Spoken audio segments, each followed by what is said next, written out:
దేవుని వాక్యం నుండి పౌలు తిమోతికి రాసిన రెండవ పత్రిక. పౌలు తిమోతికి రాసిన రెండవ పత్రిక, రెండవ అధ్యాయం 19వ వచనం చదువుకుందాం. పౌలు తిమోతికి రాసిన రెండవ పత్రిక, రెండవ అధ్యాయం 19వ వచనం. అయినను దేవుని యొక్క స్థిరమైన పునాది నిలకడగా ఉన్నది, ప్రభువు తన వారిని ఎరుగును అనునదియు, ప్రభు నామమును ఒప్పుకొను ప్రతివాడును దుర్నీతి నుండి తొలగిపోవలను అనునదియు దానికి ముద్రగా ఉన్నది. ఆ వచనం రెండు మాటలు గమనిస్తున్నాం మనం. పునాది అలాగే ముద్ర అనే రెండు మాటలు మనం దీంట్లో గమనిస్తూ ఉన్నాం. చిన్న ప్రార్థన చేసుకుని వాక్యాన్ని ధ్యానం చేద్దాం. మా ప్రేమగల తండ్రి, ఉదయకాలం మీరు మాకు అనుగ్రహించిన ఈ మంచి సమయాన్ని బట్టి మీకు వందనాలు. తిరుగుబడిన వాక్యం మా ఎదుట ఉంది. మాకు అర్థమయ్యే రీతిలో, మాకు అవసరమయ్యే రీతిలో మీరే మాతో మాట్లాడమని ఈ సమయాన్ని అంతటినీ మీ చేతులకు అప్పగించుకుంటూ మా ప్రభువును మా ప్రియరక్షకుడైన యేసుక్రీస్తు నామమున వేడుకొని ప్రార్థిస్తున్నాను తండ్రి, ఆమేన్. అపోస్తలుడైన పౌలు రాసిన చిట్ట చివరి పత్రిక ఇది. తిమోతికి రాసిన రెండవ పత్రిక. పౌలు తిమోతికి రెండు పత్రికలు రాశాడు. మొదటి పత్రిక ఎందుకు రాశాడంటే, తిమోతి ఎఫెసు సంఘంలో పెద్దగా ఉన్నాడు. ఆ సంఘాన్ని బలపరచడానికి అవసరమైన మాటలు మొదటి పత్రికలో రాశాడు.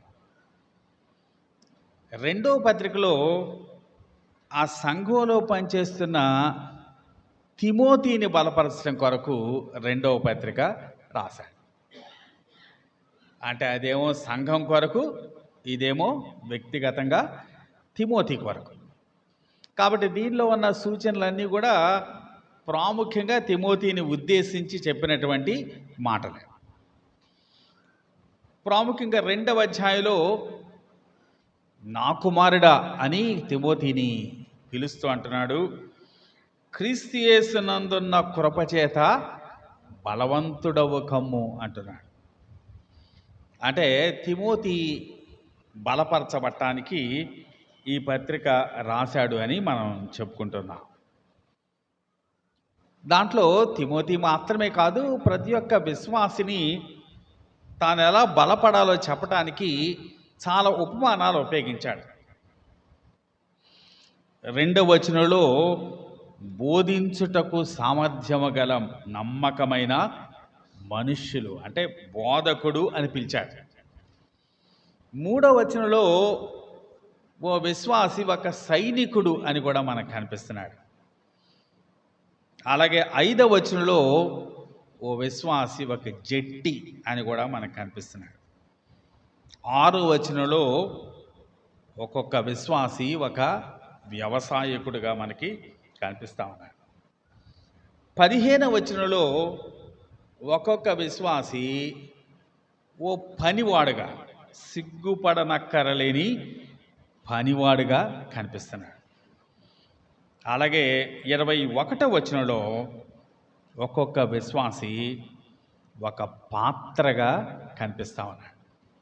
కాబట్టి రెండవ అధ్యాయంలో చాలా ఉపమానాలు ఉపయోగించాడు అపోస్తలుడైన పౌలు తిమోతి అర్థం చేసుకోవటానికి. ప్రత్యేకంగా మనం చదువుకున్న భాగం, మనం 19వ వచనం చదువుకున్నాం కదా, దాని బ్యాక్గ్రౌండ్ అంతా 14వ వచనం నుండి 21వ వచనం వరకు ఉంటుంది.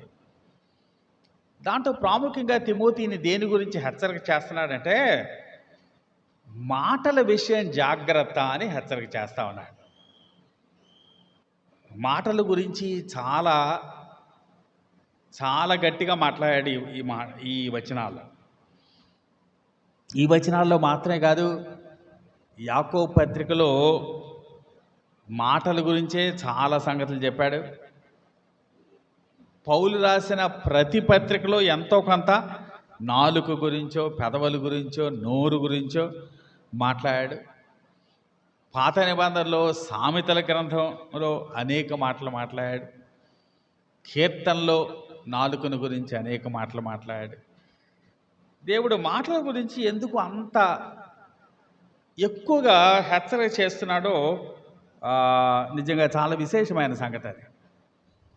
ఎందుకు మాటల గురించి ఆయన ఇంత ఎక్కువగా చెప్తున్నాడు అంటే, మాటలు మనుషుల్ని ప్రభావితం చేస్తాయి. మన చూపులు మనల్నే ప్రభావితం చేస్తాయి, ఇతరులను ప్రభావితం చేయవు. లేకపోతే మన వినికిడి మనల్ని ప్రభావితం చేస్తుంది, ఇతరులని ప్రభావితం చేయదు. కానీ మాటలు అలా కాదు. మన మాటలు ఇతరులను ప్రభావితం చేస్తాయి. మాటలు ఒక వ్యక్తిని బలపరచగలవు, అదే సమయంలో ఒక వ్యక్తిని గాయపరచగలవు కూడా. దాంట్లో రెండు రకాలైన పొదును మాటలకి ఉన్నాయి. It can encourage, they can encourage are they can tear down. మనిషిని గాయపరిచి బహుగా కృంగదీయటం కూడా చేయగలరు. కాబట్టి మాటలు చాలా ప్రాముఖ్యం. అందుకే ఈ పత్రికలన్నిటిలో కూడా మాటల గురించి చాలా మాటలు. యాకోబు పత్రికలు అయితే దాదాపుగా ఒక అధ్యాయం అంతా, అలాగే మరొక అధ్యాయంలో కొంత భాగం దాని గురించే మాట్లాడారు. మరొక చోట రాయబడింది, హృదయము నిండిన దాని నుండి పెదవులు మాట్లాడును అని రాయబడింది కదా. సాధారణంగా face is the index of mind అని చెప్తాం కదా.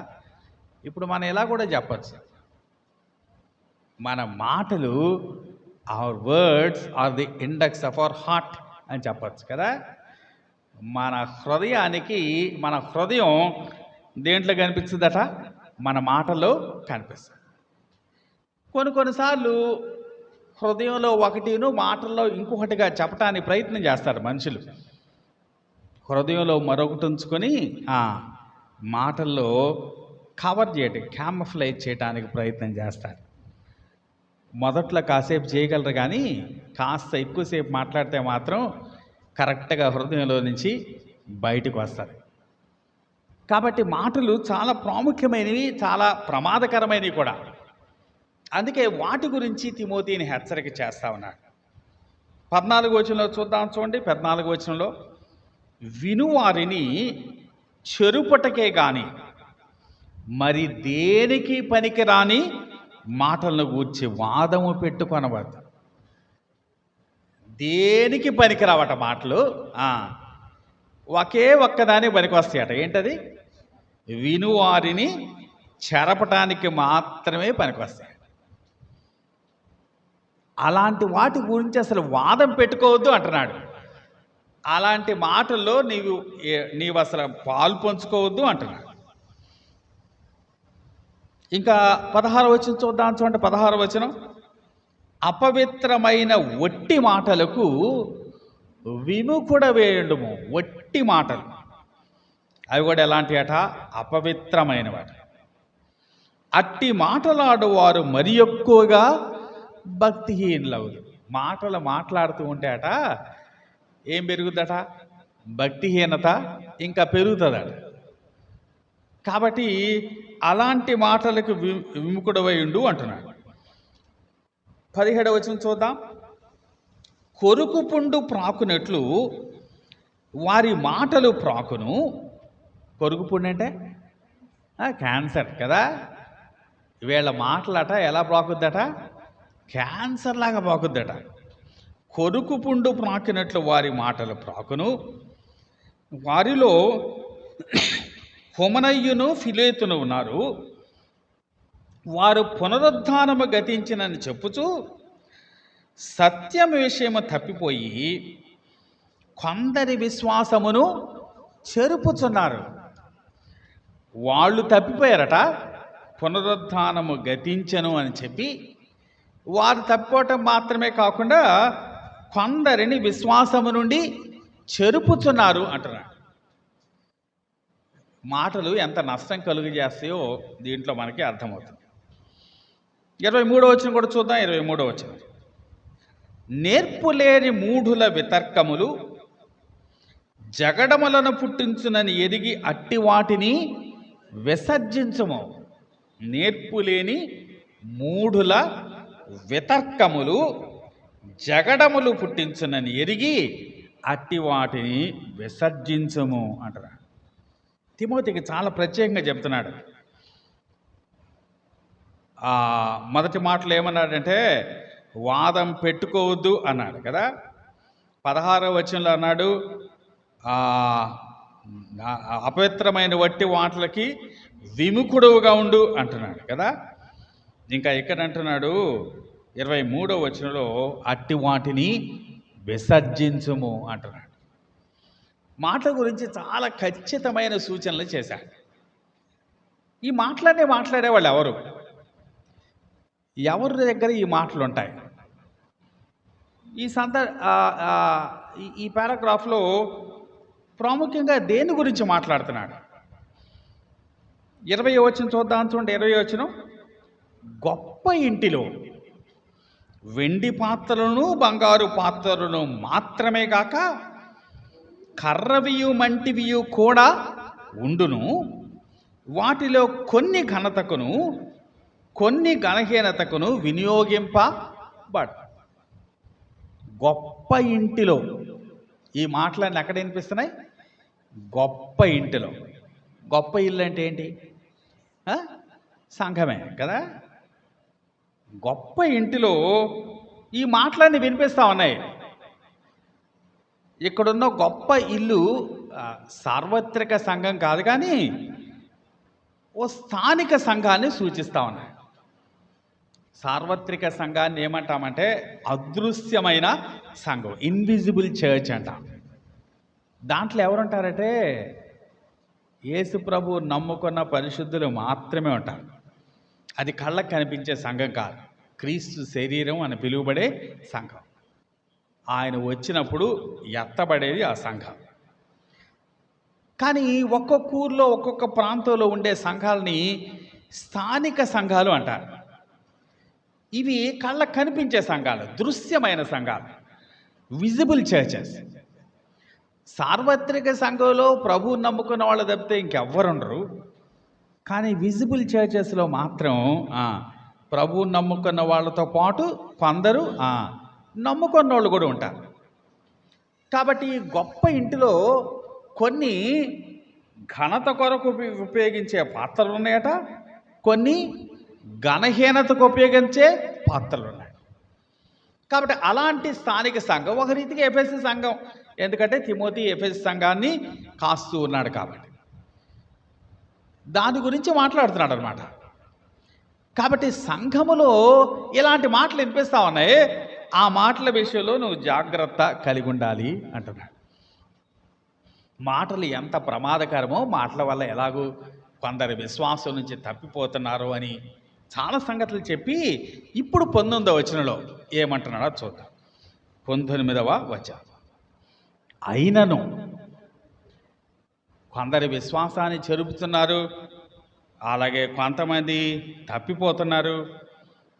ఈ మాటలు మనుషులు చాలా నష్టం కలుగు చేస్తున్నాయి అని చెప్పి ఇప్పుడు 19వ వచనం అంటున్నాడు, అయినను నెవర్దెలెస్.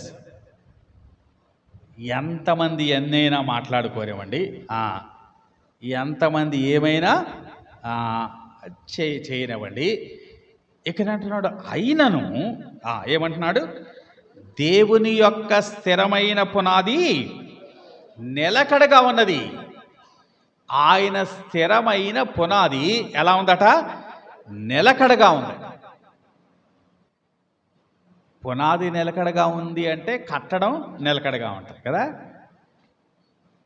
పునాది గట్టిగా లేకుండా కట్టడం ఎంత బ్రహ్మాండంగా ఉన్న ఉపయోగం లేదు. పునాది కనుక గట్టిగా ఉంటే కట్టడం వీక్గా ఉన్నా పర్లేదు. ఈ పునాదట నిలకడగా ఉంది. అంటే ఏ పునాది గురించి మాట్లాడుతున్నాడు? మొదటి తిమోతి పత్రికలో 1వ అధ్యాయం 15వ వచనం చూద్దాం. చూడండి, క్షమించండి, 3వ అధ్యాయం 15వ వచనం. 1 తిమోతి 3వ అధ్యాయం 15వ వచనం. అయినను నేను ఆలస్యము చేసినట్లా దేవుని మందిరములో అనగా జీవమగల దేని సంఘములో జనులేలాగూ ప్రవర్తింపవలనో అది నీకు తెలియవలనని ఈ సంగతులను నీకు రాయుచున్నాను.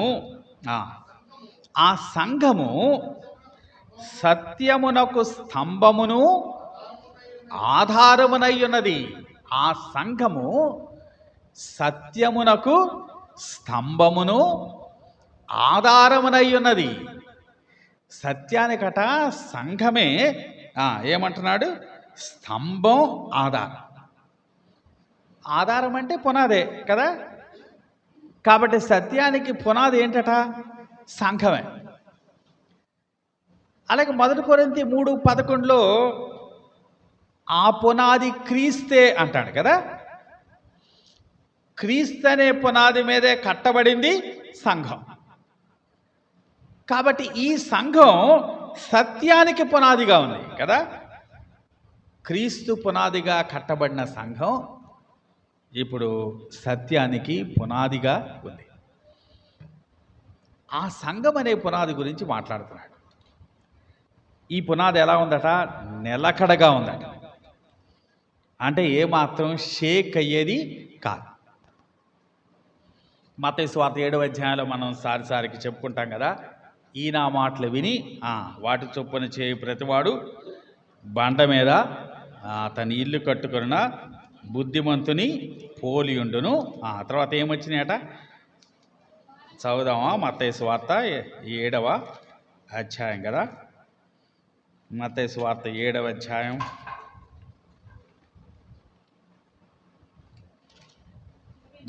24వ వచనం. కాబట్టి ఈ నా మాటలు విని వాటి చొప్పున చేయు ప్రతివాడును బండ మీద తన ఇల్లు కట్టుకొనిన బుద్ధిమంతుని పోలియుండును.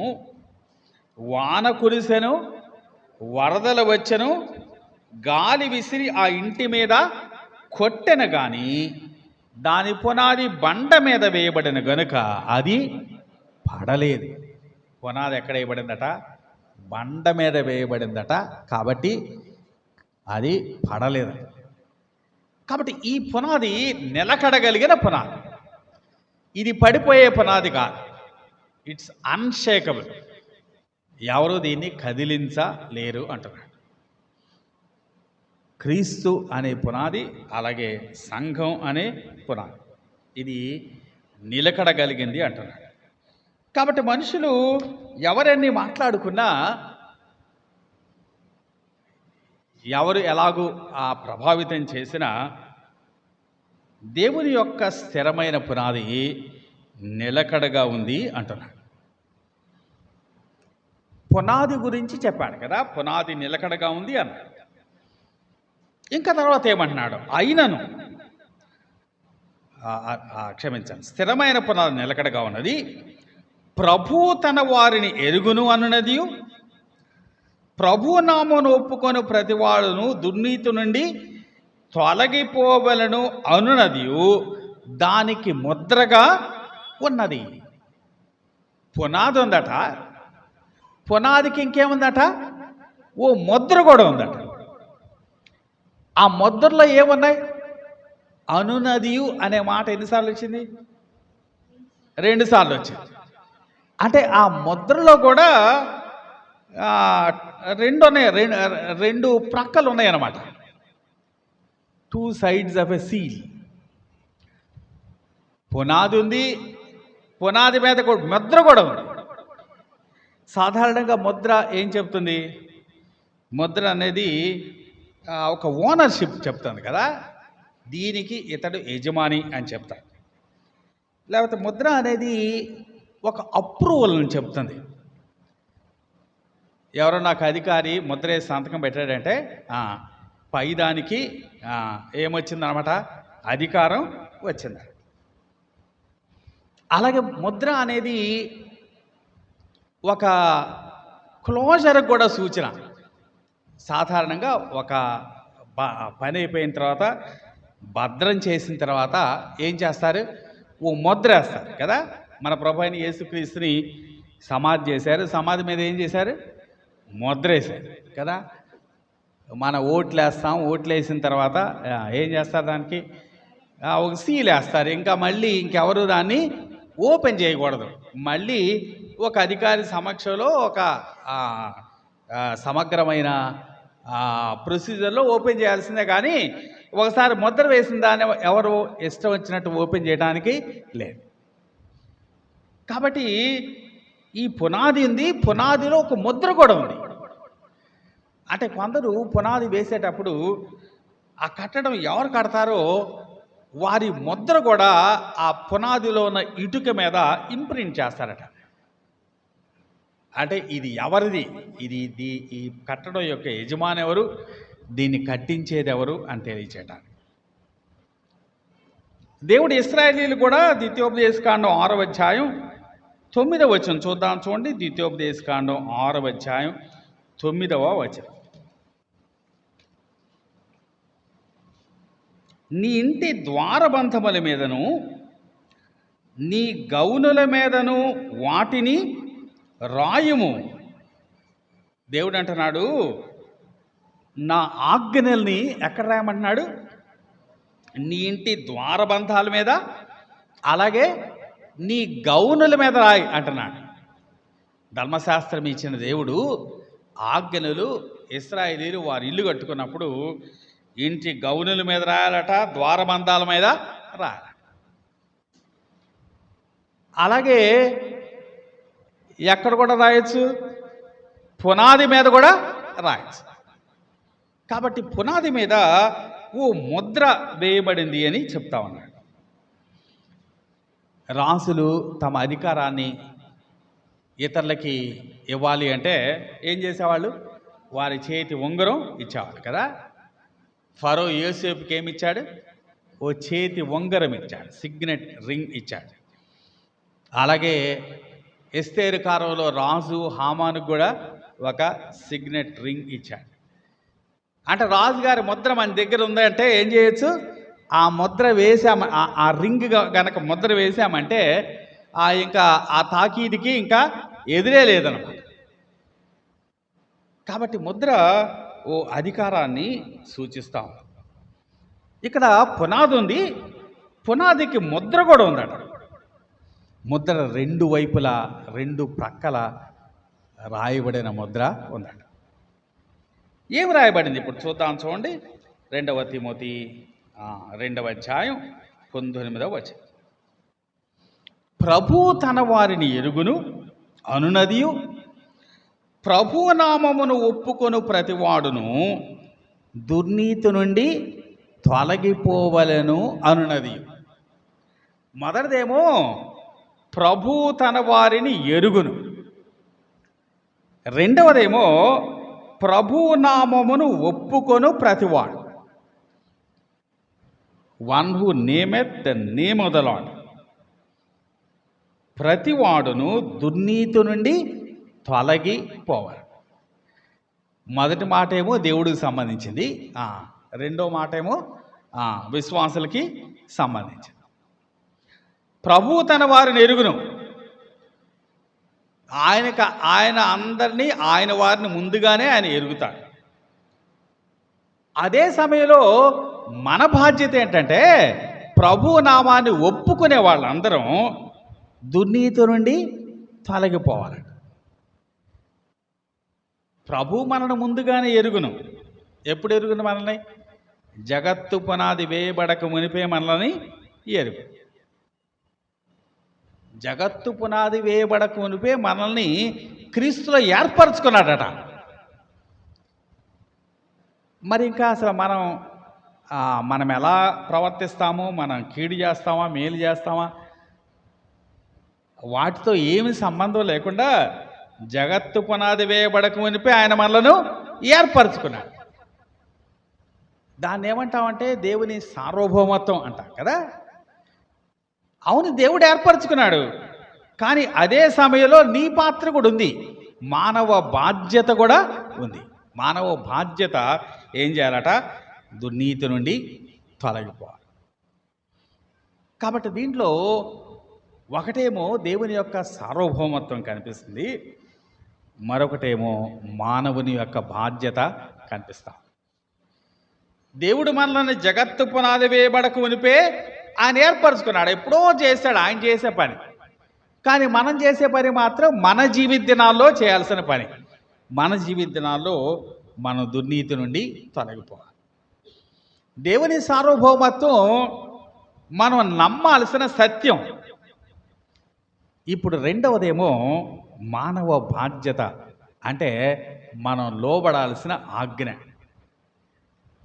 దేవుడు మనల్ని ఏర్పరచుకున్నాడు, దేవుడు మనల్ని ఎరుగును అనేదేమో మనం నమ్మాల్సిన సత్యం.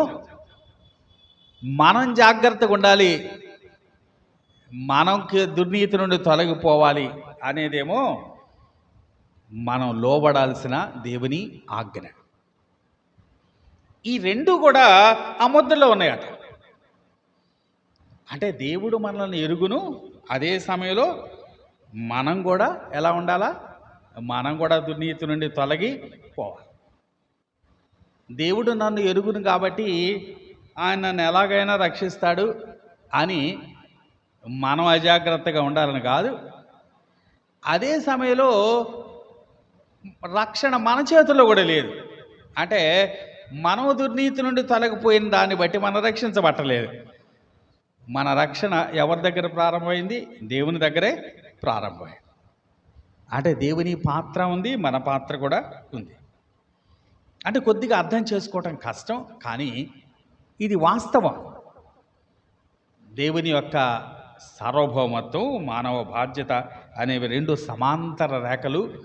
సాధారణంగా రెండు కలిసినట్టుగా మనకు అనిపించవు, కానీ అవి రెండు కలిసి ప్రయాణం చేస్తాయి అనే సంగతిని మనం ఎప్పుడు కూడా మర్చిపోకూడదు. ఒక ఉదాహరణ పాత నిబంధనలో చూడండి. సంఖ్యాకాండం 16వ అధ్యాయం. సంఖ్యాకాండం 16వ అధ్యాయం 5వ వచనం చూద్దాం. తనవాడు ఎవడో, పరిశుద్ధుడు ఎవడో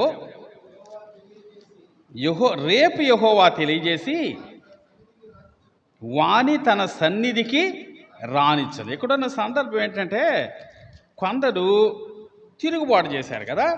ఎవరెవరు తిరుగుబాటు చేసింది? మొదటి వచనం చూస్తే కోరహు, అలాగే నాతాను, అబీరాము అనేవాళ్ళు తిరుగుబాటు చేశారు.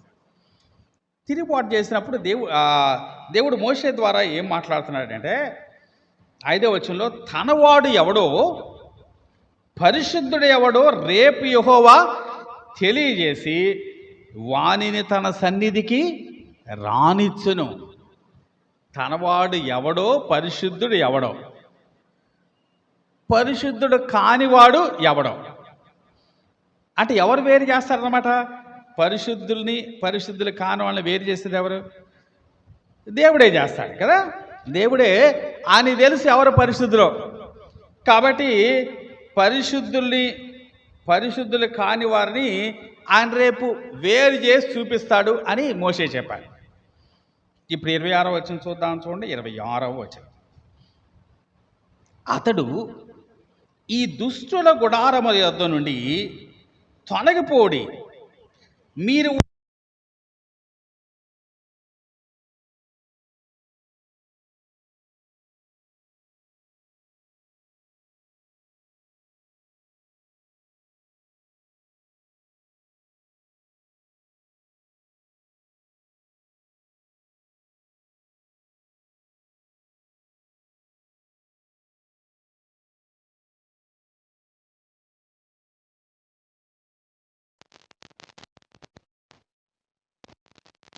ఉండినట్లు వారికి కలిగినది ఏది ముట్టకుడని ఆ సమాజముతో.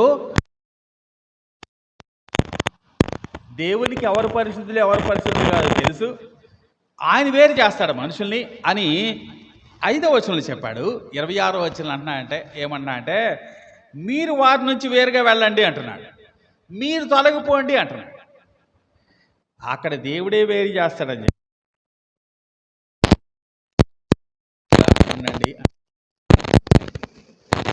దాని దాంట్లో ఇద్దరి యొక్క పాత్ర మనకి కనిపిస్తాం. దేవుడు ముందుగానే ఎరుగును ఆయన ఎవరు ఆయన వారో ఎవరు ఆయన వారు కాదో అని తెలుసు. కాబట్టి ప్రత్యేకంగా అంతవరకే కనుక ఆలోచిస్తే మనం తొలగిపోవాల్సిన అవసరం లేదు. ఆయన టార్గెట్ చేసి ఎవరు పరిశుద్ధుడు పట్టుకోగలడు, ఎవరు పరిశుద్ధుడు కాడో పట్టుకోగలడు. ఆయన టార్గెట్ చేసి ఎవరిని నశింపు చేయాలో వారిని నశింపు చేయగలడు, ఎవరిని ఆశీర్వదించాలో వారిని ఆశీర్వదించగలడు. మనం ప్రక్క తప్పుకోవాల్సిన అవసరం లేదు అంతవరకే కనుక ఆలోచిస్తే. కానీ రెండో వచనం ఏం చెప్తుందంటే మన బాధ్యత కూడా చెప్తుంది. మనం కూడా ఏం చేయాలట? వారికి దూరంగా వెళ్ళి. దేవుడు ఆయన మనల్ని ఎరుగును, ఎవరు ఆయన వారో ఆయన ఎరుగు, ఎవరు ఆయన వారు కాదో కూడా ఆయనకు బాగా తెలుసు. కానీ అదే సమయంలో మన పాత్ర కూడా ఉంది అని తిమోతికి పౌలు తెలియచేస్తా ఉన్నాడు. ఈ మధ్యకాలంలో ఇజ్రాయెల్ దేశం వాళ్ళు కొంతమందిని మీద యుద్ధం చేశారు, అంటే చంపారు కదా. హిజ్బుల్లా తీవ్రవాదుల్ని అందరు కలిసే ఉన్నారు మార్కెట్లో. ఎవరు చచ్చిపోవాలో వాళ్ళు చచ్చిపోయారు. మనుషులే వేరుగా లేరు. లెబనాన్లో, సిరియాలో అందరు మార్కెట్లో ఎవరు పని వాళ్ళు చేసుకుంటా ఉన్నారు. సడన్గా అక్కడక్కడొక్కళ్ళు చనిపోయారు. అంటే వాళ్ళకి ఎవరు తెలుసు అనమాట, ఎవరిని చంపాలో తెలుసు, ఎవరిని చంపకూడదు కూడా తెలుసు. ఎలా చంపారు? వాళ్ళంతా ఆ తీవ్రవాదులంతా పేజర్స్ ఉపయోగిస్తారట. సాధారణమైన మొబైల్ ఫోన్ని ట్రాక్ చేయొచ్చు అని వాళ్ళు పేజర్స్, వాకీ టాకీస్ ఉపయోగిస్తారు. వీళ్ళు ఏం చేశారంటే వాళ్ళకి పేజర్ ఎవరు సప్లై చేస్తారో వాళ్ళని పట్టుకున్నారు. వాళ్ళని పట్టుకుని దాంట్లో కొంత ఎక్స్ప్లోజివ్ని ఉంచారు. ఇప్పుడు వీళ్ళు రిమోట్తో సరిగ్గా దాని డిటోనేటర్తో పేలిస్తే ఎవరి దగ్గర పేజర్ ఉందో ఆ పేజర్ పేలిపోయింది, వాళ్ళు చనిపోయారు. వాళ్ళ పక్కన ఉన్న వాళ్ళు బాగానే ఉన్నారు. అంటే ఎంత పిన్ పాయింటెడ్గా వేరు చేశారు. వీళ్ళు చంపాల్సిన వాళ్ళు, వీళ్ళు చంపబడకుండా ఉండాల్సిన వాళ్ళు. దేవునికి అన్నీ తెలుసు. దేవుడు కావాలంటే అలా చేయగలడు. దేవుడు కావాలంటే ఎవరు ఆయన వారో ఆయనకి తెలుసు, ఎవరు ఆయన వారు కాదో ఆయనకి తెలుసు. కానీ ఇక్కడ ఏమంటున్నాడంటే మీరు వాళ్ళ నుంచి దూరంగా వెళ్ళిపోండి, వారి పాపలో మీరు పాలు పొందొద్దు అని మోషే మిగిలిన వారందరికీ తెలియచేస్తాడు. అవును, దేవుడు ఆయన వేరు చేస్తాడు. జలప్రళయం పంపించినప్పుడు మనుషులందరినీ త్రూ చేశాడు, కానీ ఒక కుటుంబాన్ని మాత్రం ముందుగానే వేరు చేశాడు. అలాగే ఆకాశం నుండి అగ్నిగంధకాలు కురిపించినప్పుడు సొదొమ ప్రాంతాలన్నిటినీ కాల్చేశాడు, కానీ ఒక కుటుంబాన్ని మాత్రం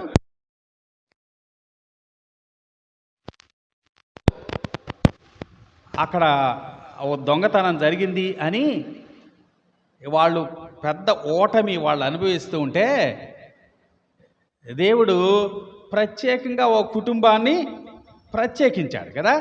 ఆకాను యొక్క కుటుంబాన్ని వేరు చేశాడు. ఆకాను యొక్క కుటుంబం వేరు చేయబడింది, వారు రాళ్ళ చేత కొట్టబడ్డారు. మిగిలిన వాళ్ళంతా క్షేమంగా ఉన్నారు. కాబట్టి దేవుడు ఆయన వేరు చేయగలడు. హీ నోస్, ఆయన ఎరిగినవాడు. ఎవరు ఆయన వారో ఎవరు పరిశుద్ధులు ఆయన ఎరుగును. కానీ అదే సమయంలో మన బాధ్యత ఏంటంటే మనం కూడా దుర్నీతి నుండి ఏం చేయాలట? తొలగి పోవలను అంటున్నాడు. దేవుడు ముందుగా ఎరిగినవాడు. రోమీలకు రాసిన పత్రిక 11వ అధ్యాయం 2వ వచనం చూడండి. రోమీలకు రాసిన పత్రిక 11వ అధ్యాయం 2వ వచనం. తాను ముందెరిగిన తన ప్రజలను దేవుడు విసర్జింపలేదు. ఎవరి గురించి మాట్లాడుతున్నాడు? ఇది ఇశ్రాయేలు గురించి మాట్లాడుతున్నాడు. ఇశ్రాయేలు గురించి ఏమంటున్నాడంటే తాను ముందెరిగిన తన ప్రజలు, వాళ్ళని ముందుగా ఎరుగునట. ఏ రోజు అబ్రహాముని పిలిచాడో ఆ రోజే వారిని ఆయన ఎరుగును. తాను ముందెరిగిన ప్రజలు అంటున్నాడు. ఇశ్రాయేలీయుల్ని ఎరుగును ఆయన. మరి మనల్ని కూడా ఎరుగునా? ఆ? మనల్ని కూడా యేసుప్రభు నమ్ముకున్న వాళ్ళని కూడా ఎరుగున ఆయన? మనల్ని కూడా ఎరుగును. యోహాను సువార్త 10వ అధ్యాయం 14 వచ్చి చూద్దాం. యోహాను సువార్త 10వ అధ్యాయం 14 వచ్చి, నేను గొర్రెల మంచి కాపరిని, తండ్రి నన్ను ఎలాగుని ఎరుగును, నేను తండ్రిని ఎలాగూ ఎరుగుదునో అలాగే నేను నా గొర్రెలను ఎరుగుదును. నా గొర్రెలు నన్ను ఎరుగును, మరియు గొర్రెల కొరకు నా ప్రాణము పెట్టుచున్నాను. నేను నా గొర్రెలను ఎరుగును. నా గొర్రెలు నన్ను ఎరుగును. ఆయన గొర్రెలు ఆయన తెలుసాడు. ఎంతమందిలో ఉన్నా కూడా ఆయన గొర్రెలను ఆయన గుర్తించగలరు. ఎన్ని గొర్రెల్లో కలిసిపోయి నడుస్తూ ఉన్నా ఆయన గొర్రెలేవో ఆయన ప్రత్యేకించగలరు. ఆయన వారిని ఆయన ఎరుగును అని మనం చూస్తాం. 27వ వచనం కూడా చూద్దాం. 27వ వచనం, నా గొర్రెలు నా స్వరం వినును, నేను వాటిని ఎరుగుదును, అవి నన్ను వెంబడించను. నా గొర్రెలు నా స్వరం వినును, నేను వాటిని ఎరుగుదును, అవి నన్ను వెంబడించను. అలాగే 3వ వచనం కూడా చూద్దాం. 3వ వచనం, అతనికి ద్వారపాలకుడు తలుపు తీయను, గొర్రెలు అతని స్వరం వినును, అతడు తన సొంత గొర్రెలను పేరు పెట్టి పిలిచి వాటిని వెలుపలికి నడిపించాడు. గొర్రెలకు పేర్లు ఉంటాయా? మరి మనవాళ్ళు ఎవరు పెట్టినట్లేదు గొర్రెల పేర్లు కదా. కుక్కల పెడతారులేండి పేర్లు మనవాళ్ళు. కానీ దేవుడట గొర్రెలకు కూడా ఏం పెట్టాడు? పేర్లు పెట్టాడు. ఆయన కావాలంటే ఒక్కొక్క గొర్రెని పేరు పెట్టి పిలవగలడు. ఆయన తన గొర్రెలను ఎరుగును అంటున్నాడు. గలతీయులకు రాసిన పత్రిక 4వ అధ్యాయం 9వ వచనం చూద్దాం. గలతీయులకు రాసిన పత్రిక 4వ అధ్యాయం 9వ వచనం, ఇప్పుడు మీరు దేవుని ఎరిగిన వారును, మరి విశేషముగా దేవుని చేత ఎరుగబడిన వారై ఉన్నారు గనుక బలహీనమైనవి నిష్ప్రయోజనమైనవి నైన మూలపాఠముల తట్టు మరలా తిరుగునేలా. ఇక్కడ ఏమంటున్నాడంటే మీరు దేవుని ఎరిగిన వారు, మరి విశేషముగా దేవుని చేత ఎరుగబడినవారు. అంటే అర్థం ఏంటి? మీరు దేవుని ఎరుగుదురు, దేవుడు మిమ్మల్ని ఎరుగు. గలతీ సంఘంలో ఉన్న విశ్వాసులు అంటున్నాడు, దేవుడు మిమ్మల్ని ఎరుగునయ్యా అంటున్నాడు. గలతీయులకు రాసిన పత్రిక 1 కొరింథీ 8వ అధ్యాయం 3వ వచనం కూడా చూద్దాం. చూడండి, 1 కొరింథీ 8వ అధ్యాయం 3వ వచనం,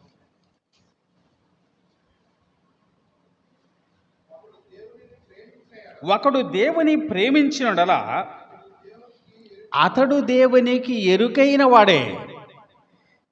ఒకడు దేవుని ప్రేమించినడలా అతడు దేవునికి ఎరుకైన వాడు. ప్రేమించింది ఎవరు? ప్రేమించింది ఒకడు కదా. ఎరుకైన వాడంటే అర్థం ఏంటి? ఎవరు ఎరుగును? దేవునికి ఎరుకైన వాడంటే అర్థం ఏంటి? వీడికి దేవుడు తెలుసానా? దేవునికి వీడి తెలుసానా? దేవునికి వీడు తెలుసు కదా. ఒకడు ప్రేమించాడు, కానీ ఎవరు ఎరుగుదురు?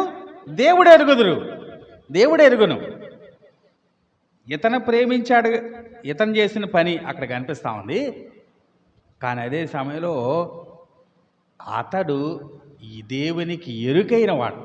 కాబట్టి ఇతను ప్రేమిస్తున్నాడు అంటే దేవుడిని ఎరుగును కాబట్టి ఇతను ప్రేమిస్తున్నాడు. మరో రీతిగా చెప్పాలంటే ఇతను ప్రేమిస్తున్నాడు కాబట్టి దేవుడు ఈయన్ని ఎరుగు. రెండు వాస్తవమే కదా. దేవుడు ఈయన్ని ఎరుగును కాబట్టే ఇతను దేవుని ప్రేమిస్తున్నాడు, ఇతను దేవుని ప్రేమిస్తున్నాడు కాబట్టే దేవుడు ఈయన్ని ఎరుగు. రెండు కూడా ఈక్వల్లీ ట్రూ. కాబట్టి ఎవరు ఆయన్ని ప్రేమిస్తున్నారో వారంతా కూడా దేవుడు ఎరిగిన వారే అంటున్నాడు. ప్రభువు తన వారిని ఎరుగును. మనల్ని గురించి ఆయన ముందుగా ఎరిగిన వాడు, మనను ముందుగా ఆయన ఏర్పరచుకున్నాడు అని మనం దీంట్లో తెలుసుకుంటున్నాం. అదే సమయంలో మన బాధ్యత కూడా దీంట్లో ఉంది. ఏమంటున్నాడు? మనం ఏం చేయాలట? మనం దుర్నీతి నుండి తొలగిపోవాలట. మళ్ళీ చూద్దామా? రెండవ తిమోతి 2వ అధ్యాయం 19వ వచనం. ప్రభువు నామమును ఒప్పుకొను ప్రతివాడును దుర్నీతి నుండి తొలగిపోవాలి. మన బాధ్యత ఏంటంటే మనము దుర్నీతి నుండి తొలగిపోవాలి. తెస్సలోని పత్రికలో అంటాడు, ఆ మాట చూద్దాం, చూడండి. మొదటి తెస్సలోని 5వ అధ్యాయం 22వ వచనం చూద్దాం. మొదటి తెస్సలోని 5వ అధ్యాయం 22వ వచనం. ప్రతి విధమైన కీడునకు దూరముగా ఉండుడి. అక్కడ అంకేశాడు కదా, 4 అని కింద రాశాడు. కీడుగా కనబడు ప్రతిదానికి దూరంగా ఉండండి అంటున్నాడు. కీడుగా కనబడే ప్రతిదానికి దూరంగా ఉండాలట. అలాగే దుర్నీతి నుండి తొలగిపోవాలి అంటున్నాడు. దుర్నీతి నుండి దూరంగా వెళ్ళిపోవాలి అంటే మన పరిశుద్ధతని కాపాడుకోవాలి. అలాగే మనం ప్రత్యేకించబడాలి అంటున్నాడు. వారి నుంచి వేరు చేయబడాలి. మోషే అన్నాడు, ఇదిగో వాళ్ళ నుంచి మీరు దూరంగా తొలగిపోండి అన్నాడు, కోరహు, దాతాను, అబీరాముల నుంచి. అలాగే ఇశ్రాయేలు ప్రజలంతా ఆకాను కుటుంబం నుంచి దూరంగా తొలగిపోయారు. కాబట్టి మనం కూడా దూరంగా వేరుపరచబడాలి. మన పరిశుద్ధతను కాపాడుకోవాలి, మనం ప్రత్యేకించబడాలి. దాదాపు ఇంటికి ఒకటే అర్థం. పరిశుద్ధులుగా ఉండటం అన్నా ప్రత్యేకించబడటం అన్నా రెండు కూడా ఒకే అర్థం. ఇంగ్లీష్లో రెంటికి కూడా ఒకే పదం ఉపయోగించబడింది కదా. ఏంటని చెప్పండి ఆ పేరు? శాంక్టిఫికేషన్. శాంక్టిఫై అంటే అర్థం ఏంటంటే మనం పరిశుద్ధపరచబడాలి, అలాగే ప్రత్యేకించబడాలి. దీంట్లో మన పాత్ర కూడా ఉంది. తిమోతితో అంటున్నాడు, ఇదిగో నిన్ను చాలామంది ఆ మాటలు మాట్లాడి ఎఫెసు సంఘాన్ని చాలామంది మనుషుల్ని చెరుపుతూ ఉన్నారు. చాలామంది విశ్వాసులను తొలగిపోతూ ఉన్నారు, చాలామంది తప్పిపోతూ ఉన్నారు. అయినా ప్రభు యొక్క స్థిరమైన పునాది నిలకడగా ఉంది. ఆ పునాదికి ముద్ర ఉంది. ఆ ముద్రలో 2 ప్రక్కలు ఉన్నాయి. ఒకటి ప్రభు తన వారి నెరుగును, రెండవది ప్రభు నామమును ఒప్పుకొని వాడు దుర్నీతి నుండి తొలగిపో. దేవుడు మనల్ని ఎరుగును, అదే సమయంలో మనం కూడా దేవుని ఇష్టానుసారంగా ప్రవర్తించే వాళ్ళంగా ఉండాలి అని ఆ 2 మాటలు కూడా దాంట్లో తెలియచేస్తా ఉన్నాడు. తిమోతికి మాత్రమే కాదు, ఇప్పటి కాలపు విశ్వాసులైన మనకు కూడా దేవుడిస్తున్నటువంటి ఆజ్ఞనిది. మనం ప్రతి విధమైన కీడుకు దూరంగా ఉండాలి, దుర్నీతి నుండి మనం తొలగిపోయే వారంగా ఉండాలి.